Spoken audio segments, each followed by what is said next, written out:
Steel Profiles podcast is brought to you by AISC Continuing Education. Visit aisc.org/seminars to find a seminar in a city near you. Welcome to another episode of Steel Profiles. I'm your host, Margaret Matthew, Senior Engineer in the Continuing Education Department at AISC. My guest today is Roger Ferch, P.E. President of AISC.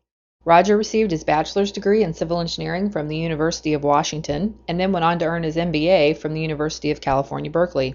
Mr. Ferch served in the U.S. Navy Civil Engineering Corps and then went on to work for Herrick Corporation, where he achieved vice president status and worked for more than 25 years.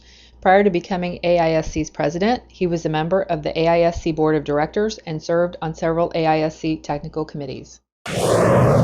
Welcome, Roger. Thank you so much for agreeing to take the time to talk to me today. Well, thank you, Margaret. It's taken us a few months to get together, but I think I'm looking forward to this, and I have listened to a couple other podcasts, so let's see where it takes us. Okay. What did you want to be when you grew up? Well, probably in the early days of my youth, I had a lot of fascinations and different things I wanted to try, but I remember my first vocational choice was to become a dentist. Oh, that is not what I expected to hear. Well, then the story continues. So at the time, I had achieved my Eagle Scout with Boy Scouting, and there was an Explorer post at the University of Washington Dental School that gave you exposure to what a dentist does in their career. So we were over there working in the labs and things like that. And if I recall, it was the fourth or fifth meeting that they handed out X-Acto knives and bars of ivory soap and said, create something. So these other people and boys around me were creating these beautiful looking sculptures, and I was creating ivory soap flakes. So at the end, after that, I went home and told my parents, I think I better look for something else to do. I just don't seem to have that detailed hand movements that may be required to put the drill in the right place in someone's tooth. So that was my first path down a vocational choice. How old were you then when you decided that maybe that wasn't going to be the right thing? I want to say it was like a sophomore in high school, maybe. Okay. So they're about sophomore, junior, maybe. Well, it was a 3-year high school then, so you never were called a freshman in high school. So you did go on to do your undergrad degree in civil engineering at the University of Washington. Yes. And then went on to get an MBA from the University of California, Berkeley. That I did. So where did you start your career after that? Thinking back, the career started, I guess, in the steel business, started a couple of times. I mean, first, while I was going and doing my undergraduate work, I was working for a fabricator up in Seattle. I actually worked for them for a year before I then went into the military. And it was after I had my military service, which finished up in the San Francisco area, that at the end of that, I was, one day I was out on Yerba Buena Island in the middle of the bay looking at the guy derricks and tower cranes over in the San Francisco skyline, and just asked the superintendent, who was a foundation contractor, was working for me at the time. I said, who does those buildings over there? And he says, well, there's this firm called Herrick that sort of supplanted Bethlehem and American Bridge, and they seem to be up and comer doing most of the high rises in San Francisco. So from the military, I got out of the military on the same day I started with Herrick. Well, let's go back to the military. You were assistant resident officer in charge of construction for the U.S. Navy Civil Engineering Corps. Yes. In Alaska and California. Correct. How did you end up there? You just joined the Navy?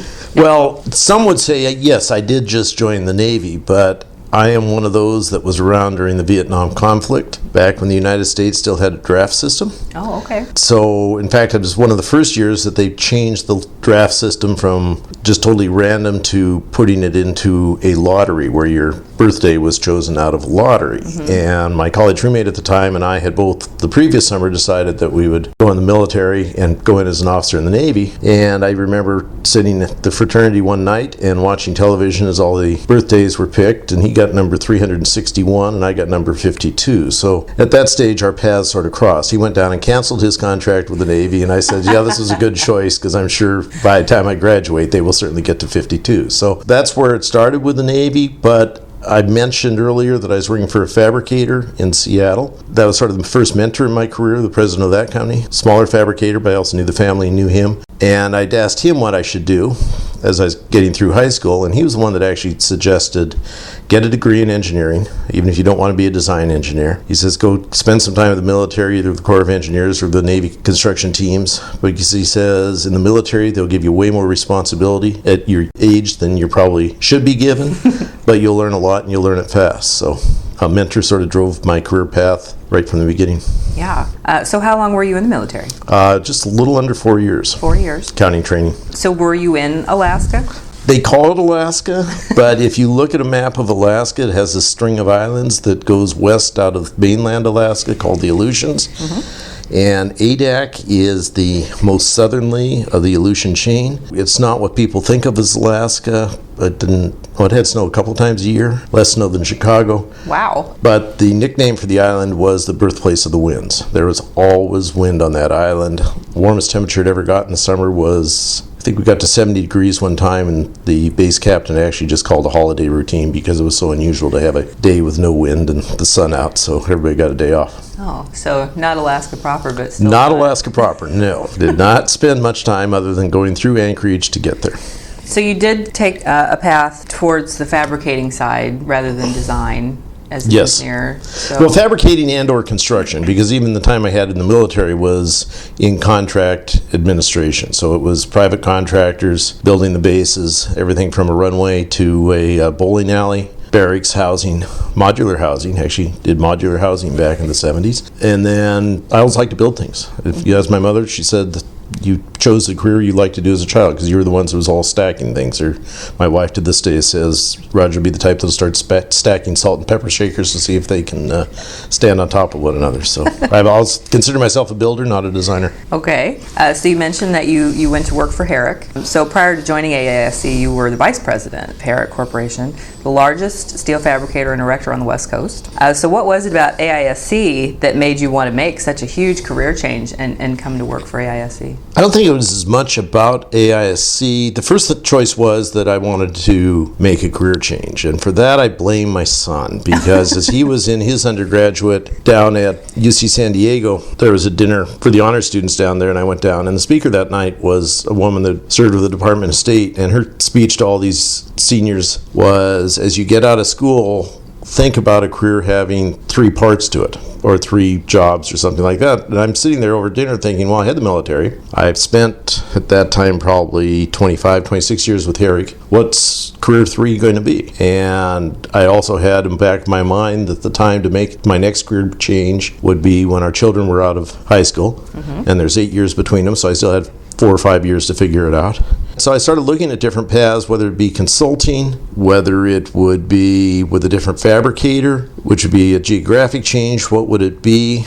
AISC, at the time, Lou Gerthet was president. I was on the board of directors. They said, would you consider putting your hat in the ring to become president of AISC? And it's something I really had not considered that much at the time. I really saw it as a job that, would be entirely different than what I was doing.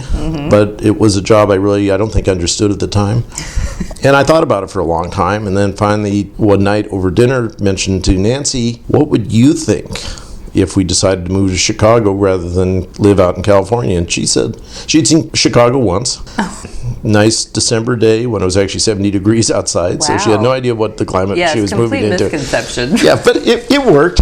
And she says, that sounds exciting. Let's give it a try. So I put my application in. Most people didn't even know I'd applied. Being on the board, I asked that, because I didn't really want to lose my existing day job just because I had chosen to look for a second job. And when I was selected, I went in and told Harry because I was moving on. So you were appointed president in 2006, and you said that you maybe didn't know exactly what you were getting yourself into. Looking back on it now, did you have any idea what you were getting yourself into? I had the idea because, as I said, I'd been on the board. I'd actually served, the oversight position with the engineering department. But I think the part I didn't totally grasp at the time was the variety. There are just many different things that AISC does, and most people only see 1 or 2 of them. I mean, if you're an engineer serving on the specification committee, you're pretty familiar with what the what the engineering department, research and engineering department's doing. But then you've got the magazine, you've got the certification programs, you've got the work with the students through university relations, you've got the continuing education, and certainly all the different marketing efforts which spawn off in multiple different directions. So the one thing I'd say about the job that was misadvertised to me, some say it's also my own choice, and that is the amount of travel that I do. So are you happy about the move to Chicago now that you've been here for a while? Is your wife okay with the climate here? No, we both love it. In fact, I was out to dinner earlier this week with 2 people that had done the opposite. They had been born and raised in four-season climates. One currently is with Harry living in Northern California, which, there's 4 seasons, but they're marginal changes throughout the year. The other one's living in Thailand, which, as he says, there's 2 seasons, hot and hotter.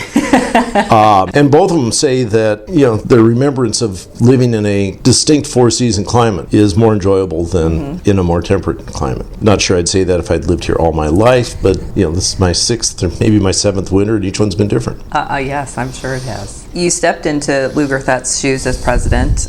Was it difficult to step into that role after Lou had been president for 10 years? Lou did a lot in his tenure, and I think the thing that I really came to recognize that he had changed, one is he shepherded our growth when we got the new membership by adding the producers and the service centers and increased the staff. But I'd say more importantly, he also started bringing in younger staff. If you go back in AISC and look at some of the old history books and read about who staff was, it was basically people like me that had a first career in the industry and then came to the sunset of their careers at AISC. Now we have a very balanced staff. We're basically a third of the boomers, a third of Gen Xers, and a third millennials. And I think, if I were to give Lou one credit for what he did, it was to start the thought that younger people can also do a great job for industry. So I hear that from a lot of people I interview when I ask them how AISC has changed. That's usually the first thing they say. Well, the staff's a lot younger now. So I didn't realize that was Lou that started that trend. It started some under Neil Zundel, because certainly you can go back to look at people like Charlie Carter, Scott Melnick were quite young when they came in, and they're the ones that tell the stories somewhat about the being the younger people on the floor and being certainly in the minority at that time.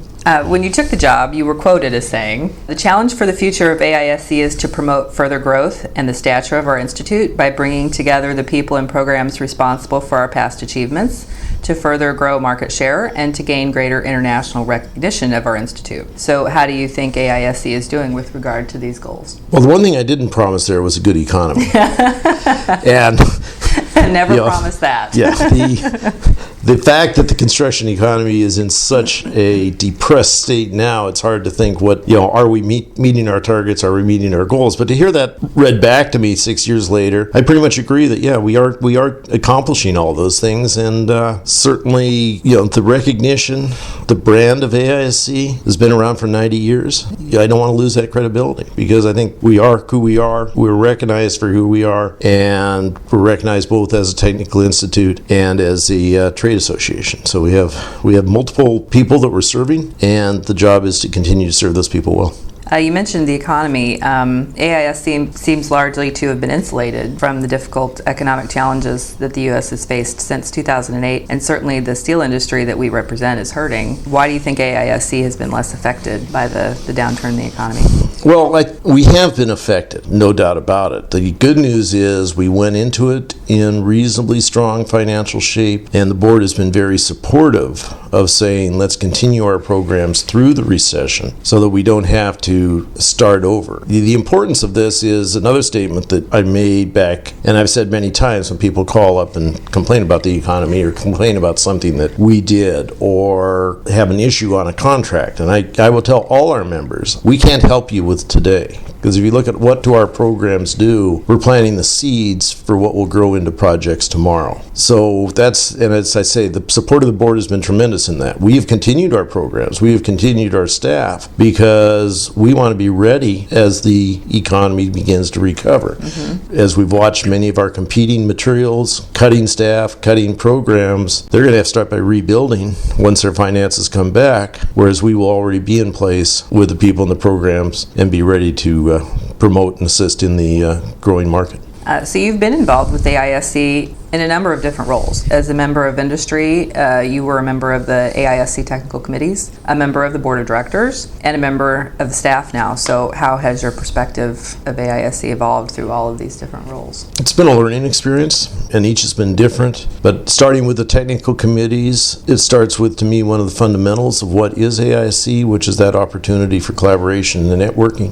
People I met there, people I participated in, both AISC and other technical committees, So I came out here this morning, and this is being taped during the specification committee meetings. It's fun to walk into a room and see a lot of people that maybe you didn't see for a year, hadn't seen for a couple of years, or you remember back, oh yeah, we did that together way back when, or even people that worked for me in different times. So that element has continued through from the beginning of being the volunteer. The board is perhaps one of the more interesting facets of it. I didn't know this when I was on the board. I've certainly seen it now that I'm on staff. The board, you get sort of like seeing 4 pictures of AISC a year at the board meetings. You hear what they're doing, you hear what they've done, you have knowledge of everything they're doing, but they are just like snapshots. They aren't the day-to-day challenges as day-to-day problems. And then certainly from the staff side, it's not much different than any other business. It has its daily challenges, and a lot of them are just communication issues that need to be resolved and pushed forward.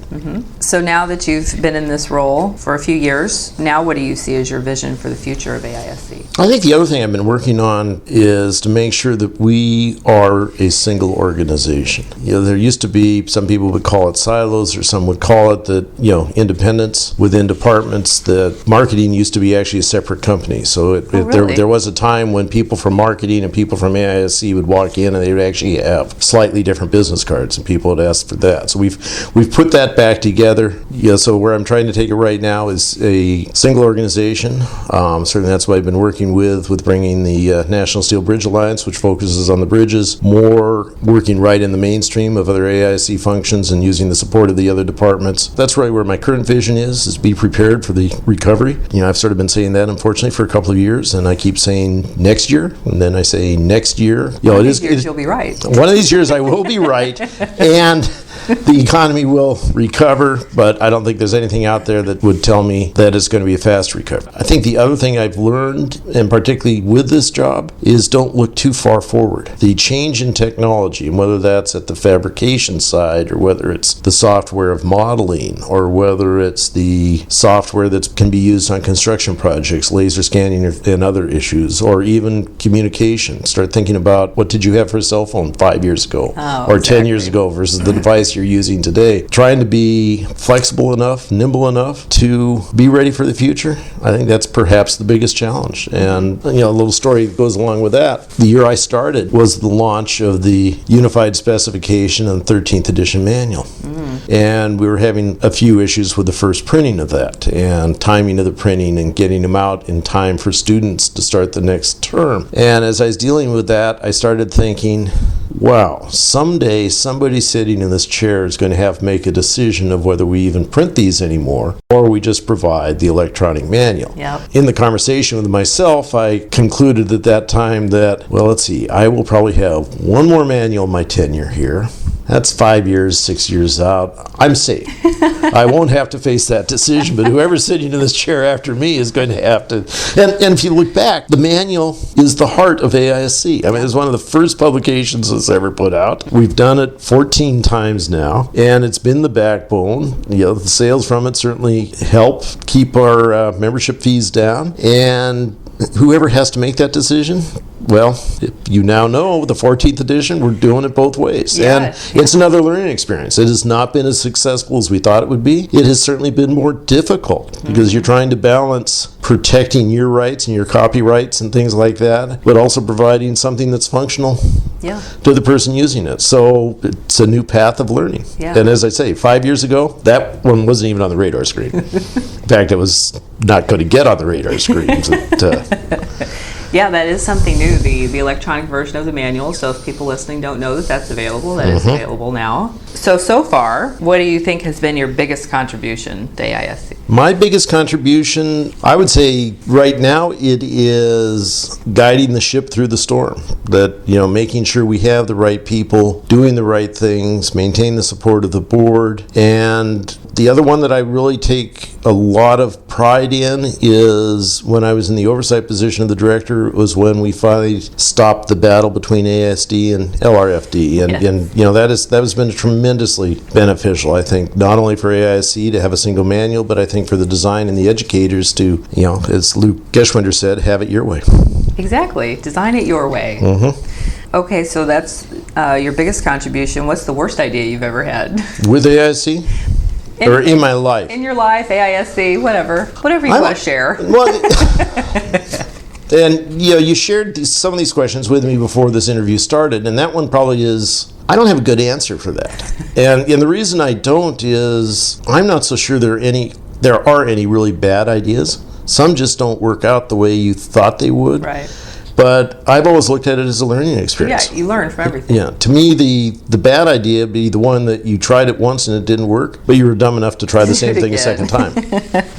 And that's part of, I'd say I learned that from most of the people I ever worked for. Certainly at Herrick, we encouraged all our staff to try anything you needed to try and do it once. But if you make the same mistake twice, those are the employees that weren't there the following month. And I think that's just a good way to look at things. Yeah. Everybody will make mistakes along the way. And I think you almost have to encourage them, because if you don't encourage them and let them know that they might not make a perfect decision, you will become stagnant very, very fast. Right. You have to try new things. Mm-hmm. So what piece of advice do you wish you had known at the beginning of your career? I think if I go back to the beginning of my career, the one that I don't remember anybody really telling me is the importance of people. If you go to school, they tell you to look in the book or learn how to do it from the book. If you do this, but if I look at where do the challenges come from, the challenges come from communication.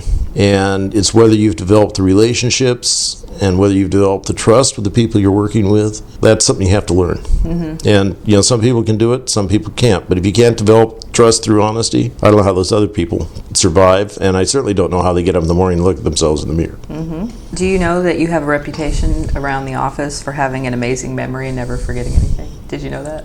Did not know that. And I'm not sure where that really comes from, because, and I'm glad you started the question around the office, because around the home, I am known as the person that can't even remember where I set the keys down 2 minutes ago. So, memory is one of those tricky things. I have weaknesses in memory. Where the keys were, where I set something else down. I've always get frustrated with the fact that the brain cells never seem to bring a person's name when I see him, when I need it. But there are other things that, you're right, stick around in my mind like glue, and I just can't seem to forget. And there's some things I'd like to forget, so I don't think memory can be controlled. Who inspires you? I've had a lot of inspirational people that I've been around throughout my career and that I've called mentors or things like that. As far as a single person at this stage, certainly the support of my wife through the years has been very, very important, because I think she was the one that didn't believe what I'd been told as a child, that I was a total introvert and couldn't do anything with public speaking or anything like that. And she's been the one that's encouraged me to get past some of my own perceptions that needed to be challenged and to move on. So, as I say, I've had professional advisors, I've had educational advisors, I've had a lot of people that were very important to me at different times in my life, but she's been around for 2/3 of it, so she's the one that's there now as my inspiration. Good answer. You'll have to make sure she listens to this. I hope so, and it'll probably also help me get in the door tonight when I go back home. So, what would you consider your greatest life accomplishment at this point in your career and your life? I really can't single one out. You can have a couple. No, I think the ones I look at is the fact that I've had the opportunity to do so many different things. I can look back at my youth days, becoming an Eagle Scout, reaching a pinnacle there. And I certainly look back on the projects that I can say I built. And I can remember a whole slew of projects that at some point in time during the fabrication or the erection that I would question in my own mind whether the structure could be built. Mm-hmm. And yet then to drive back after the fact and see it there and remember fondly and not so fondly different times of it, but be able to point and say, yeah, I did that. And I've got a few of those in my repertoire through the years. So what's your favorite project that you built? It's probably a series of them for different reasons. And most of them actually are on the wall in my office. One of the earlier ones was the assembly building for the B-1 bomber out in Palmdale, California. And what made that project interesting is no one in the nation knew we were doing a stealth bomber at the time. In fact, the title blocks were cut out as far as what the structure was for. Another one on the... But did you know? We learned over time, secrets, over time, you know it's an assembly building, so you've got to figure something's coming down. Yeah. And it was only a couple months later that they announced the program was going there and that's where they're going to build it. So similar type structure was the assembly building for the Boeing 777 up in Everett. And that was fascinating only because it was a connection to their existing building, which, at least at the time, maybe still is the largest manufacturing building in the world. It's got very unique crane systems that the cranes can actually transfer from bay to bay. I mean, you always think of a bridge crane running up and down one single bay. Here, the trolleys can detach from the girders and move over and move airplane parts throughout the building. And San Francisco International Airport was certainly a challenge with the long-span trusses and the roof system. And then the Walt Disney Concert Hall, one of Frank Gehry's wonderful. You worked on that. Oh, yes, I did. Wow. That one probably had the most challenges, but that one also showed where the design world was going, because it was an early adapter. Frank was an early adapter of modeling and digitizing, and that project was so well modeled that you had an architectural model in 3D, and then you had 2D structural drawings, and trying to put the two together was an interesting challenge. Do you miss those types of projects? Do you miss working on construction? That's an interesting question, because I was talking with someone just this week of saying that is what I miss, that going out on a job site and talking with the tradesmen and seeing the pieces go up on a crane and be put together. But part of it, and as I say, I still go out on job sites now, and I can still brings back memories, but it doesn't bring back the pride that if it was your project or you were a project manager or you saw it go from design and seeing it there. That's the part I miss. If you hadn't been an engineer, what other career do you think you would have liked? Not dentistry. Not dentistry. The rest of my family were all teachers,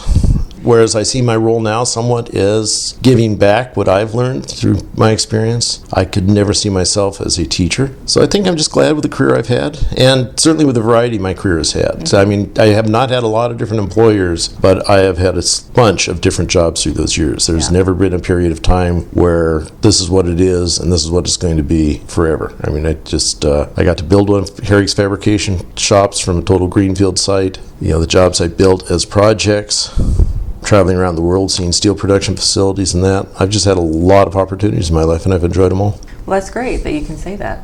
It's certainly better than the opposite. At my age, I'd hate to think I'm just starting my career. So, I wish I'd been a dentist. Yeah, exactly. Well, thank you so much for taking the time to talk to me today, Roger. It's been a pleasure. Thank you, Margaret. Enjoyed it.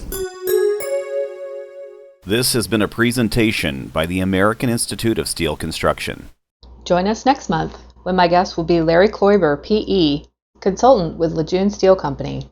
For more information on AISC continuing education opportunities, please visit us on the web at aisc.org/seminars. And remember, there's always a solution in steel.